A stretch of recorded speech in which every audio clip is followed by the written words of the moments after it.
علیکم ورحمۃ اللہ وبرکاتہ۔ اعوذ باللہ السمیع العلیم من الشیطان الرجیم من همزه ونفخه ونفثه۔ بسم اللہ الرحمن الرحیم۔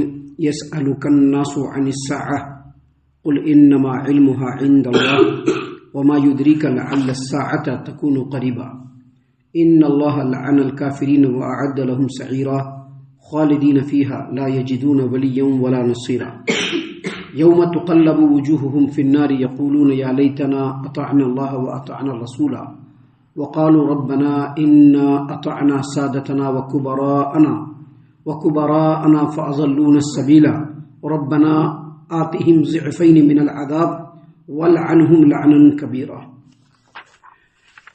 محترم سامعین کرام، سورۃ الاحزاب سورہ نمبر 33 اور اسی صورت سے آیت نمبر 63 سے لے کر کے آیت نمبر 68 تک، یعنی 63 نمبر کی آیت کریمہ سے لے کر کے 68 نمبر کی آیت کریمہ تک آپ کے سامنے تلاوت کی گئی۔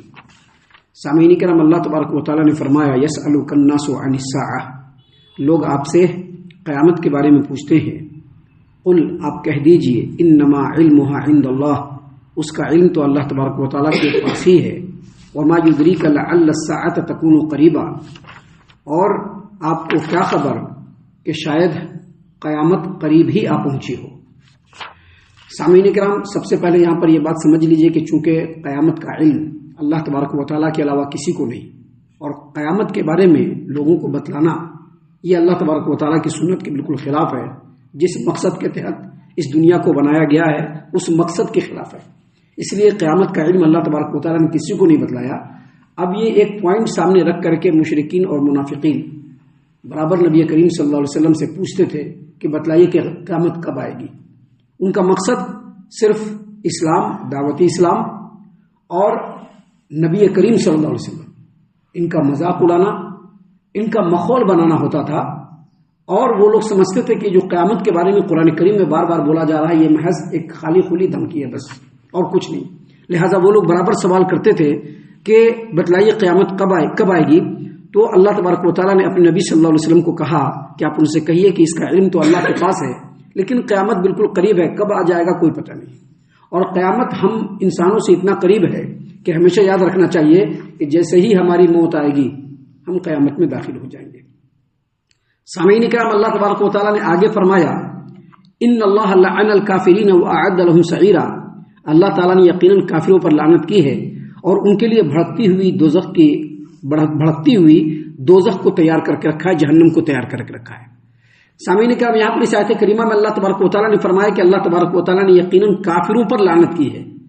یہ اصل میں اسی لعنت کا اثر تھا کہ اللہ کے رسول صلی اللہ علیہ وسلم ان کے درمیان ہیں، صحابہ کرام جیسی عظیم ہستیاں ان کے درمیان ہیں، اور ان کو قرآن کریم کی بات بتلائی جا رہی ہے، حق کی بات بتلائی جا رہی ہے، سیدھی راہ دکھلائی جا رہی ہے، لیکن وہ سمجھ نہیں پا رہے ہیں۔ الٹا وہ لوگ مذاق اڑانے کے لیے، مذاق بنانے کے لیے، ہنسی اور ٹھٹول بنانے کے لیے اللہ کے رسول صلی اللہ علیہ وسلم سے سوال کر رہے ہیں۔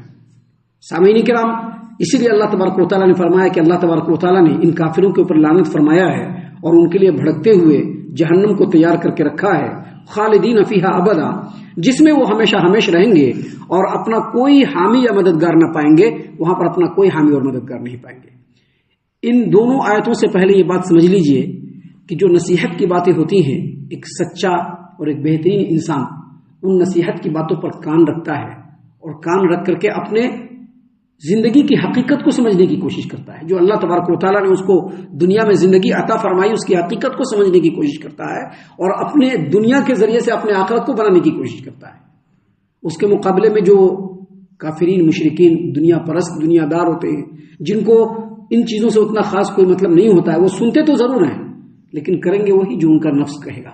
یہی حال منافقوں اور مشرکوں کا تھا۔ یہاں پر دوسری بات یہ سمجھ لیجئے کہ کبھی بھی دین کے تعلق سے کوئی سوال کرنا ہو تو سوال کا مقصد یہ ہونا چاہیے کہ ہم اس سوال کا جواب سن کر کے اپنی زندگی کو سنوارنے کی کوشش کریں گے، جو علم ملے گا اس پر عمل کرنے کی کوشش کریں گے۔ لیکن اس کے مقابلے میں جو دنیا پرست لوگ ہوتے ہیں، جو دنیا دار لوگ ہوتے ہیں، ان کے سوال کرنے کا جو مقصد ہوتا ہے، جیسا کہ مشرکین اور منافقین کا تھا، وہ نبی صلی اللہ علیہ وسلم کا، اسلام کا، دعوت اسلام کا، پیغمبر اسلام کا مذاق اڑانا چاہتے تھے، مذاق بنانا چاہتے تھے۔ تو اس مقصد سے کبھی سوال نہیں ہونا چاہیے. اگر اس مقصد سے ہم لگاتار سوال کر رہے ہیں تو اس کا مطلب یہ کہ اللہ کی لعنت ہمارے اوپر پڑی ہوئی ہے.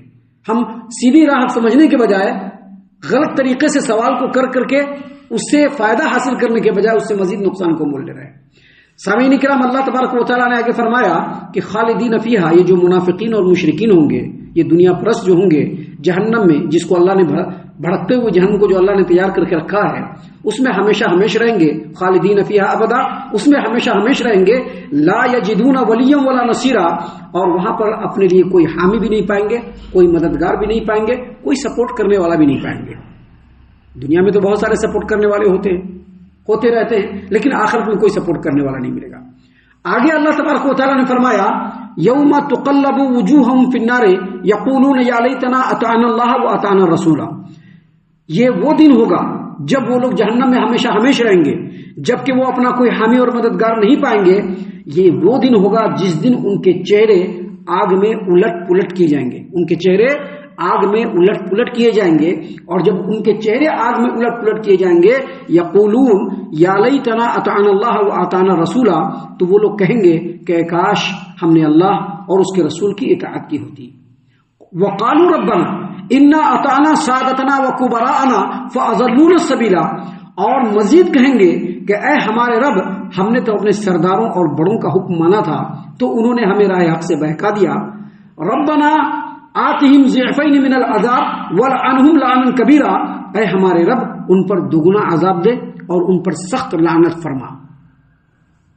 یہ جو اخیر کی جو 3 آیتیں ہیں جو ابھی آپ کے سامنے پیش کی گئی، یوم تقلب وجوہہم فی النار یقولون یا لیتنا اطعنا اللہ واطعنا الرسول، جس دن ان کے چہروں کو آگ پر الٹ پلٹ کیا جائے گا تو وہ لوگ کہیں گے کہ کاش ہم نے اللہ اور اس کے رسول کی اطاعت کی ہوتی. وقالوا ربنا انا اطعنا سادتنا وکبراءنا، اور وہ لوگ کہیں گے کہ ہمارے رب، ہم نے اپنے بڑوں کی، اپنے بزرگوں کی اطاعت کی، لہذا انہوں نے ہم کو گمراہ کر دیا.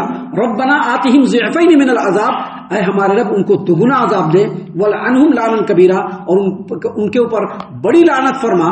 ان تینوں آیتوں سے چند باتیں ثابت ہوتی ہیں. پہلی بات یہ ثابت ہوتی ہے کہ اللہ تبارک و تعالیٰ کی راہ جو کہتے ہیں ہم لوگ فی سبیل اللہ، فی سبیل اللہ سے مراد اللہ اور اس کے رسول کی اطاعت کی راہ. جو اللہ اور اس کے رسول کی اطاعت کی راہ پر چلے گا اصل میں وہی فی سبیل اللہ میں. فی سبیل اللہ پر چل رہے ہیں بول کر کے بہت سارے لوگ کہتے ہیں، لیکن قرآن ان آیتوں کی روشنی میں اور قرآن کریم اور احادیث مبارکہ کی روشنی میں اللہ تبارک و تعالیٰ کی جو راہ ہے وہ اللہ اور اس کے رسول کی اطاعت و فرما برداری کی راہ. یہ پہلی بات. دوسری بات کہ اللہ اور اس کے رسول کی اطاعت سے گمراہ کرنے والے، برگشتہ کرنے والے، بھڑکا دینے والے، ہٹا دینے والے 2 طرح کے لوگ ہوتے ہیں سماج و معاشرے میں. کسی بھی سماج و معاشرے میں، آج سے نہیں، زمانے سے، جب سے انسان اس روئے زمین پر بسے ہوئے ہیں، اللہ اور اس کے رسول کی اطاعت کی راہ سے بھٹکانے والے، گمراہ کرنے والے، بھڑکانے والے 2 طرح کے لوگ ہوتے ہیں. پہلے قسم کے وہ لوگ ہوتے ہیں جو سماج و معاشرے کے رئیس ہوتے ہیں، چودھری صاحب ہوتے ہیں، سرداران ہوتے ہیں، حاکم ہوتے ہیں، سماج و معاشرہ کے جماعت و جمعیت کے ذمہ داران ہوتے ہیں، ان کے چودھری صاحبان ہوتے ہیں، جو بڑے بڑے لوگ ہوتے ہیں، سربراہ عہدہ لوگ ہوتے ہیں، جن کا سماج و معاشرے کے لوگوں کے اوپر، عام لوگوں پر اثر ہوتا ہے. ان کی چاہت کیا ہوتی ہے کہ لوگ اللہ اور اس کے رسول کی اطاعت کو چھوڑ کر کے میری اطاعت کریں، تبھی میری دکانداری چلتی رہے گی. لہذا اس قسم کے لوگ ہر زمانے میں پائے گئے ہیں. ہر زمانے میں جو سماج و معاشرے کے جو حاکم ہوتے ہیں، جو چودھری صاحبان ہوتے ہیں، جو ذمہ داران ہوتے ہیں، ان کی ہمیشہ سے چاہت رہتی ہے. سامعین کرام، اور دوسرے قسم کے جو لوگ ہوتے ہیں وہ علماء، جو سماج و معاشرے کے جو علماء ہوتے ہیں وہ بھی لوگوں کو گمراہ کرنے والے ہوتے ہیں، لیکن ان کے گمراہ کرنے کا طریقہ ذرا الگ ہوتا ہے. ابھی چودھری صاحبان جو ہوتے ہیں یا جماعت و جمعیت کے جو سرداران اور حاکمین جو ہوتے ہیں، ان کے گمراہ کرنے کا طریقہ کیا ہوتا ہے کہ لوگ اللہ اور اس کے رسول کی اطاعت نہ کریں، ہماری ہاں میں ہم ملائیں، جو ہم کہیں بس وہی کریں، اور جو ہمارا فرمان ہو بس وہی ہو، وہی لاگو ہو. اس کے مقابلے میں جو علماء ہوتے ہیں ان کو گمراہ کرنے کا طریقہ یہ ہوتا ہے کہ وہ سماج و معاشرے میں شرکیہ باتوں کو پھیلاتے ہیں، بدعات و خرافات کو. اب عالم ہے بول کر کے لوگ وہ بولیں گے تو لوگ سمجھیں گے کہ قرآن و حدیث کی بات ہے، لیکن اسی کی آڑ میں وہ لوگوں میں شرک کو پھیلاتے ہیں، بدعات و خرافات کو پھیلاتے ہیں، رسم و رواج کو پھیلاتے ہیں، بڑی بڑی چیزوں کو لوگوں کے درمیان رکھ کر کے کہتے ہیں کہ نہیں یہی دین ہے. اب لوگ کیا ہوتے ہیں کہ عالم ہے بول کر کے انہیں کے پیچھے چلے گئے. مقصد دونوں کا کیا ہوتا ہے؟ عہدے کی چاہ اور مال کی چاہت، بس دوسرا کچھ بھی نہیں. سامعین کرام یہاں پر انہی دونوں چیزوں کو بتلایا گیا. دیکھیے اللہ نے کیا فرمایا, یقولون, وہ لوگ کہیں گے, کیا کہیں گے, یا لیتنا, اے کاش, اطعنا اللہ و اطعنا رسولا, ہم نے اللہ کی اطاعت کی ہوتی اور رسول کی اطاعت کی ہوتی. وقالوا ربنا, اور وہ لوگ کہیں گے اے ہمارے رب, انا اطعنا سادتنا وکبراءنا. امام طاؤس رحمۃ اللہ علیہ کہتے ہیں کہ سادتنا سے مراد سرداران اور ذمہ داران اور عہدیدار اور حاکم اور امیر وقت, اور کبراءنا سے مراد علماء. یہ دونوں ہی اگر صحیح راستے پر ہیں تو پورا سماج و معاشرہ ہرا بھرا رہے گا, لیکن جب یہ دونوں اگر اپنے حساب سے نیچے گر گئے تو پھر سماج و معاشرے کو گمراہ کر کے چھوڑ دیں گے. اسی چیز کو اللہ تبارک و تعالیٰ نے یہاں پر بیان کیا ہے کہ ایسے لوگ جو گمراہی میں بھٹکے ہوئے ہوں گے, جب قیامت کے میدان میں پہنچیں گے تو اللہ کے سامنے کہیں گے کہ ہمارے جو بڑے چودھری صاحبان تھے یا ہمارے جو علماء تھے انہوں نے ہم کو صحیح راستہ نہیں دکھایا, ہم غلط راستے پر چلے گئے اور ہم لوگ گمراہ ہو گئے. لیکن انہی آیتوں سے جو تیسری بات سمجھ میں آتی ہے وہ یہ کہ جو گمراہ کرنے والے ہیں وہ بھی جہنم میں جائیں گے اور جو گمراہ ہونے والے وہ بھی جہنم میں جائیں گے. وہ یہ نہ سمجھے کہ جو ہم کو فلاں نے گمراہ کر دیا تو ہم جہنم میں نہیں جائیں گے. گمراہ کرنے والے بھی جہنم میں جائیں گے اور گمراہ ہونے والے بھی جہنم میں جائیں گے. لیکن جب جہنم میں جائیں گے اور عذاب کو دیکھ لیں گے تو اپنے جرم اور عذاب کو ہلکا کرنے کے لیے اللہ تبارک و تعالیٰ سے کہیں گے کہ اللہ تعالیٰ ہمارے بڑے نے, ہمارے علماء نے, ہمارے اکابرین نے ہم کو بہکا دیا, گمراہ کر دیا, لہٰذا ان کو ڈبل عذاب دے, ہم کو سنگل عذاب دے. یعنی جتنا ان کو عذاب ملے اس کا آدھا ہم کو عذاب ملے. لیکن اللہ تبارک و تعالیٰ نے قرآن کریم میں اس مقام پر بھی کہا اور دوسرے مقام پر بھی کہا کہ ایسے لوگوں کو اللہ تبارک و تعالیٰ سخت عذاب سے دوچار کرے گا اور ان کو اللہ تبارک و تعالیٰ ہمیشہ کی لعنت میں گرفتار فرما دے گا. ہمیشہ یاد رکھیے اللہ اور اس کے رسول کی جو اطاعت ہے وہی نجات کی راہ ہے, دوسری کوئی نجات کی راہ نہیں ہے. اگر کوئی آدمی اس دنیا میں زندگی گزارنے کے بعد آخرت میں نجات چاہتا ہے تو اس کو اللہ اور اس کے رسول کی اطاعت کی راہ کو اپنانا پڑے گا. ابھی آگے اور بھی باتیں ہیں جو اللہ تبارک و تعالیٰ نے اس صورت کریمہ میں ہمارے لیے بیان فرمائے ہیں, جس کو انشاءاللہ کل اور کل کے بعد کے دروس میں ہم آپ کے سامنے پیش کریں گے. ہم اللہ سے دعا کرتے ہیں کہ اللہ تعالیٰ ہم تمام کو ان باتوں کے اوپر خوب غور و فکر اور تدبر کرنے کے ساتھ ساتھ ان باتوں پر عمل کرنے کی بھی توفیق عنایت فرمائے, آمین.